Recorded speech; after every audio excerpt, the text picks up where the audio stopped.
এখন মুহাম্মদুর রাসূলুল্লাহ সাল্লাল্লাহু আলাইহি ওয়াসাল্লামকে বানানো হয়েছে কোন মাটি দিয়া? এই তো আর এক বেজাল। এবারে আর কতগুণে শুনলে কব হইছ নবীজিরে মাটির বানানো কর, নবীজিরে কি কর? মাটির বানানো কর। দোস্ত বাবেরা, আমাদের মধ্যে ভুল বুঝাবুঝি ছাড়া আর কিছু নাই। আমরা তো ঝগড়া করি নবী নূর না মাটি, ঝগড়া করি না? নবী নূর না মাটি। আমার সঙ্গে যদি কেউ এরকম ঝগড়ায় লিপ্ত হয় নবী নূর না মাটি, আমি উনাকে জিজ্ঞেস করি, ভাই একজন মানুষের দুইটা জিনিস থাকে, একটা হলো শরীর আর একটা রুহু, আপনার মধ্যে আছে না নাই? কয় আছে। আমারও তো একটা শরীর আছে একটা রুহু আছে। তো রসুল আকরম সাল্লাল্লাহু আলাইহি ওয়াসাল্লামের একটা শরীর ছিল আর একটা রুহু মোবারক ছিল নি? এখন তো অস্বীকার করতে পারে না। নবীজির শরীর ছিল না, রুহু ছিল না। এখন আপনি যে ঝগড়া করেন নূর না মাটি লইয়া, এটা কোনটা লইয়া ঝগড়া করেন? নবীজির শরীর লইয়া না রুহু লইয়া? আগে এইটা কোন, এইটা ঠিক হোক। আপনি কোনটা লইয়া ঝগড়া করেন? নবীজির শরীর লইয়া না রুহু লইয়া?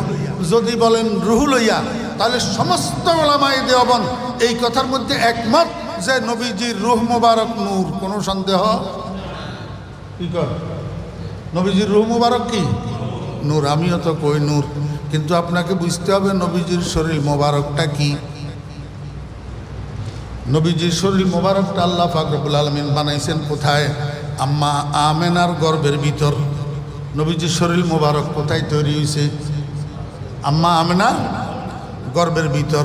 আমার বেহরা দোস্ত আবাব, নবীজির শরীর মোবারক আম্মা আমেনার গর্ভের মধ্যে যখন কমপ্লিট তৈরি হয়েছে, এখনো পর্যন্ত নবীজির রুহ মোবারক আম্মা আমেনার পেটের মধ্যে রুহ মোবারক এখনো আসে নাই।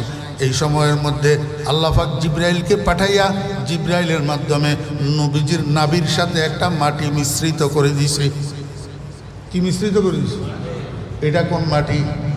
আমার ভাইরা দোস্ত আবাব, এটা পৃথিবীর ইতিহাসের সর্বপ্রথম সৃষ্টি করা মাটি। পৃথিবীর ইতিহাসের সর্বপ্রথম সৃষ্টি করা মাটি, যেই মাটি দিয়ে আল্লাহ পাক তিনটা কাজ করছে। কয়টা কাজ করছে? তিনটা কাজ। এক নম্বর কাজ, এই মাটির উপরে আল্লাহ পাক একটা ঘর বানাইছে। একটা কি বানাইছে? এই পয়েন্ট, এটা আলোচনা করা আমার আসল উদ্দেশ্য। আপনারা হুদ বিয়া করাইবার আগে হুতের বউ আইলে হুতের বউ গোসল করবো কন্ডে, হিসাব করবো কন্ডে, হাইকানা করবো কন্ডে, এখানে আগার দিকে খেয়াল করেন না? আগের জমানার মতন পিছনের পুকুরের ফাড়ে কি নাম কয়ে গাছের ঠেঙ্গার রূপে বই হুতের বউ হিসাব করতে পারবো না। বাথরুম বানানো লাগতো না, গোসল করবে ঘরের হিসে হাইপ বইন লাগতো না, রুম একখান বাড়ান লাগতো না, নয় ঘর একখান নতুন করে দেওয়ান লাগতো না। এই চিন্তা করে কনে বাপে, কনে করে আল্লাহ পাক রব্বুল আলামিন কেমন দা, আমি যে মানুষ বানাবো, এই মানুষ এগুলারে বসামো কোথায়, দাঁড়া করামো কোথায়, শোয়ামো কোথায়, এগুলার জন্য আমার মাটি বানানো দরকার। এখন মাটি তো বানাইলাম সেন্টার অফ ওয়ার্ল্ডে, গোটা পৃথিবীর মাঝখানে মাটি বানাইলাম। এখন মাটি এটারে আমি আবাদ করবো কেনে?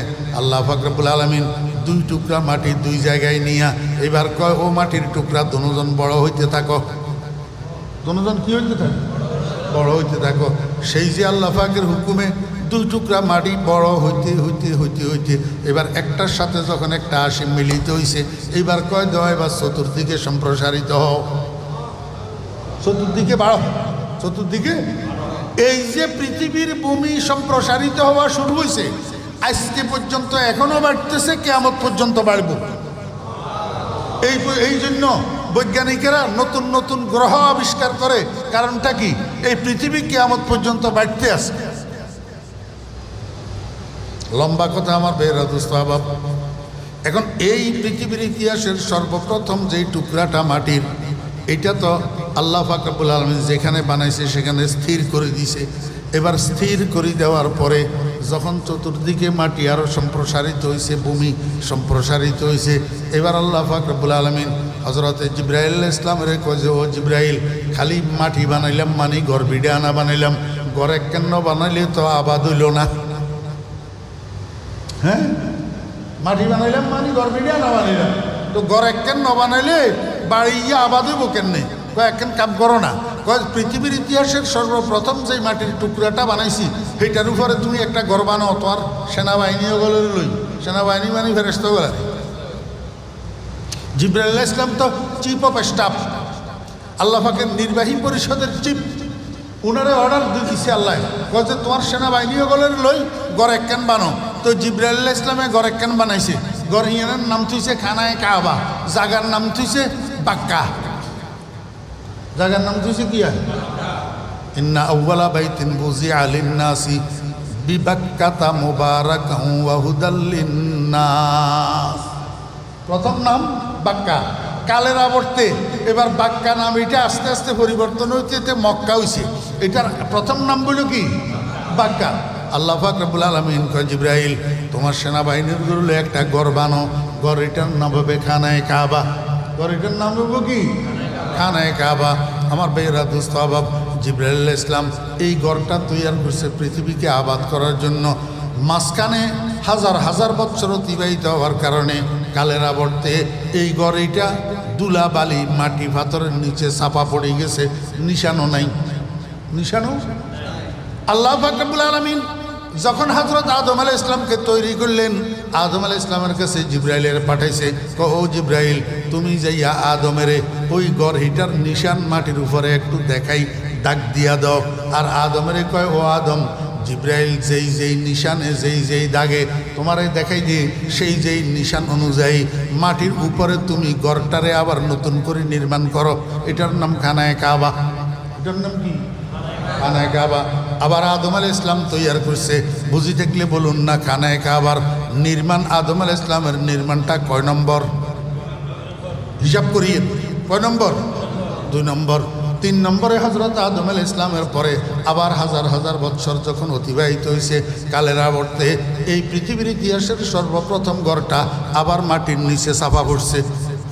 মাটির নিচে আবার চাপা পড়ছে। আমার ভাইয়েরা দোস্ত আবাব, আদম আলাইহিস সালামের ছেলে হযরতে শীস আলাইহিস সালামের আল্লাহ পাক রব্বুল আলামিন যখন নবী বানাইয়া দুনিয়াতে পাঠাইছেন, তো শীস আলাইহিস সালামের কাছে আবার জিবরাইলের পাঠাইছে, ও জিবরাইল তুমি যাইয়া শীসেরে ওই গড় এটার নিশানা নিশানা দাগ আবার জমিনের উপরে একটু আঁক টানি দিও, নিশানা করে দিও। শীসেরে কয় যে, ও শীস তুমি আমার এই গড়টাকে আবার পুনর্নির্মাণ করো। ওই জিবরাইল আলাইহিস সালামের দেখাই দেওয়া দাগে দাগে আর নিশানে নিশানে শীস আলাইহিস সালাম খানায় কাবা এটারে আবার পুনর্নির্মাণ করছে। বুঝে থাকলে বলেন না কয় নম্বর? হযরত শীস আলাইহিস সালাম ইন্তেকালের পরে আবার হাজার হাজার বছর অতিবাহিত হয়েছে।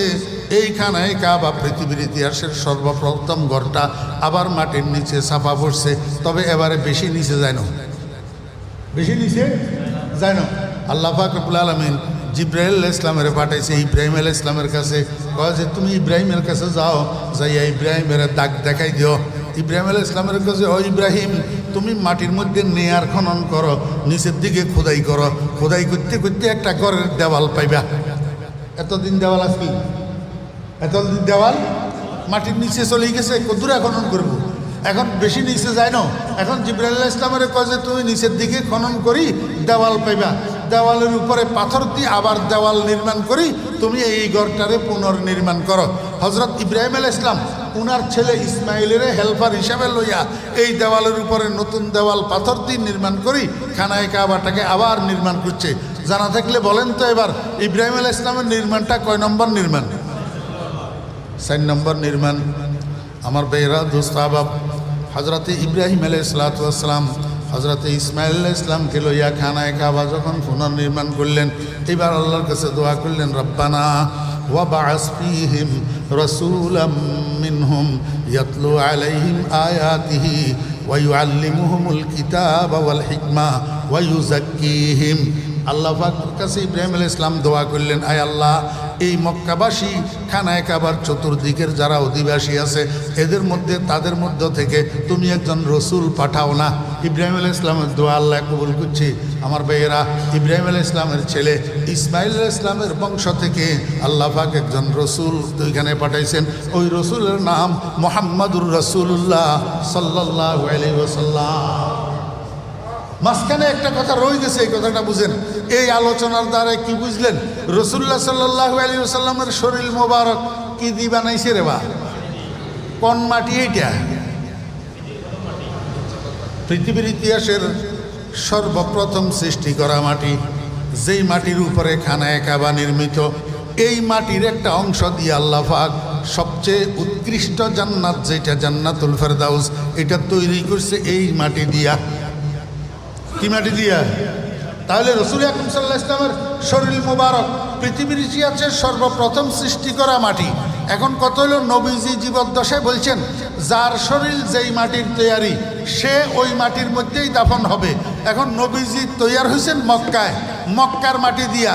এখন নবীজি যে হিজরত করবেন মদিনায়, এন্তেকাল করবেন মদিনায়, যদি দাফন হয় মদিনায়, তাহলে যেই মাটির তৈয়ারি সেই মাটিতে দাফন হবে কেমনে? এই জন্য আল্লাহ পাক অ্যাডভান্স ব্যবস্থাপনা হিসাবে পৃথিবীর মাটি বানানোর সূচনায় 2 টুকরা করি, এক টুকরারে মদিনা শরীফ নিয়ে রাখছে, যাতে নবীজির দাফনটা ওই মাটির মধ্যে হয় যেই মাটি দিয়া নবীজির জন্ম হয়েছে। তামাশা দেখছে। আল্লাহু আকবার। আমার ভাইরা দোস্ত আহবাব, একটা সমস্যার সমাধান শুনেন। রসুল আকরাম সাল্লাল্লাহু আলাইহি ওয়াসাল্লামের শরীর মুবারক মাটি, শরীর মুবারক মাটি, রূহ মুবারক নূর। এখন শরীর মুবারক মাটি হইয়াও নবীজি নূরে মুজাসসাম হইতে পারে, নূরে মুজাসসাম হইতে পারে। আমাদের দেওবন্দি উলামায়ে কেরামের কিতাবের মধ্যে হাজার হাজার জায়গায় আছে নূরে মুজাসসাম, নূরে মুজাসসাম, নূরে মুজাসসাম। নূরে মুজাসসাম অর্থ কি? সশরীরে আলো, সশরীরে আলো। হুজুরে পাক সাল্লাল্লাহু আলাইহি ওয়াসাল্লামের শরীর মুবারক মাটি হইয়াও সশরীরে আলো হইতে পারে। টর্চলাইট আছে নাকি ওর কাছে? এইটা টর্চলাইট নেই।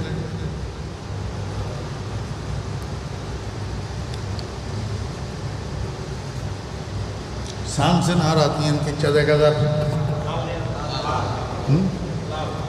आ रही है किया माटी माको आ रही है किया माटी नु हमने रात किया शरीर किया माटी एने सुनका एने खाई सामने माटी बाहर नहीं है तो माटी शरीर माटी रात निंदी लाइट चलले आबार लाल देखा जाएगा, लाल देखा जान ना आलोकित हो गए ना। तो एबार छोट्ट लाइटियर आलोए यदि एकिनार दिए धरले एकिनार दिए आलोकित हो जाए। रसूल আকরাম সাল্লাল্লাহু আলাইহি ওয়াসাল্লামের রূহ মুবারক তো লক্ষ লক্ষ লক্ষ লক্ষ ভোল্টেজের পাওয়ারের থেকে বড় লাইট। হ্যাঁ, রাসূলুল্লাহ সাল্লাল্লাহু আলাইহি ওয়াসাল্লামের রূহ মুবারক এটা কি? লাইট না। তো এই রূহ মুবারক নবীজির শরীর মুবারকের মধ্যে থাকার কারণে নবীজির শরীর মুবারক চতুর্দিক থেকে চেহারা সহ গোটা শরীর সদা সর্বদা লাইটের মতো জগ জগ জগ জগ করত।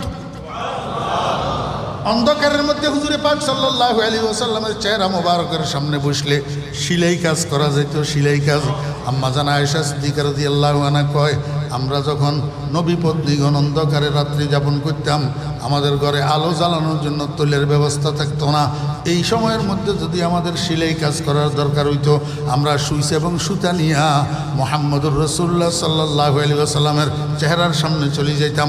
আল্লাহর হাবিবের চেহারার সামনে বসি সুইচের ছিদ্র দিয়া সুতা ঢুকাইয়া সিলাই কাজটা শেষ করে নিয়ে আসতাম।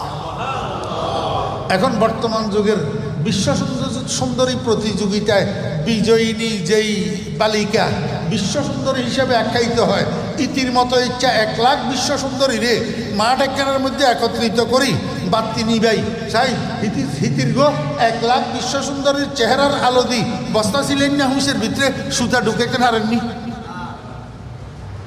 পারবেননি। রাসূল আকরাম সাল্লাল্লাহু আলাইহি ওয়াসাল্লামের চেহারার আলো এটা কেমন আলো ছিল? আয়েশা সিদ্দিকার থেকে রেওয়ায়েত আছে, উম্মে সালমার থেকে রেওয়ায়েত আছে, নবী পত্নীগণ মিথ্যা কথা কয়নি। আমরা রাসূল আকরাম সাল্লাল্লাহু আলাইহি ওয়াসাল্লামের চেহারার সামনে যাইয়া অন্ধকারের মধ্যে সুইচের ছিদ্র দিয়া সুতা ঢুকাইতাম, আর নবীজির চেহারার সামনে বসে আমরা সিলাই কাজ শেষ করে। আরে হযরত জাবির রাদিয়াল্লাহু আনহু قال كنا راينا الى القمر في ليله البدر مره ثم الى وجه رسول الله صلى الله عليه وسلم مره فوالذي نفسي بيده لوجه رسول الله صلى الله عليه وسلم أزوأ من القمر في ليلة البدر أو كما قال رضي الله عنه। হযরত জাবির ইবনে আব্দুল্লাহ রাদিয়াল্লাহু আনহু নবীজির একজন মায়ার সাহাবী, একজন মায়ার সাহাবী। রাসূল আকরাম সাল্লাল্লাহু আলাইহি ওয়াসাল্লাম উনাকে নিজের ছেলের মতো জানতেন। হযরত জাবির রাদিয়াল্লাহু আনহু বলেন, আমরা 14 তারিখের পূর্ণিমার রাত্রে একবার নবীজির চেহারার দিকে তাকাইতাম, আরেকবার পূর্ণিমার চাঁদের দিকে তাকাইতাম। আমি জাবের খোদার কসম করি বললাম, 14 তারিখের পূর্ণিমার চাঁদের থেকে আমার নবীজির চেহারা কোটি গুণ বেশি সুন্দর।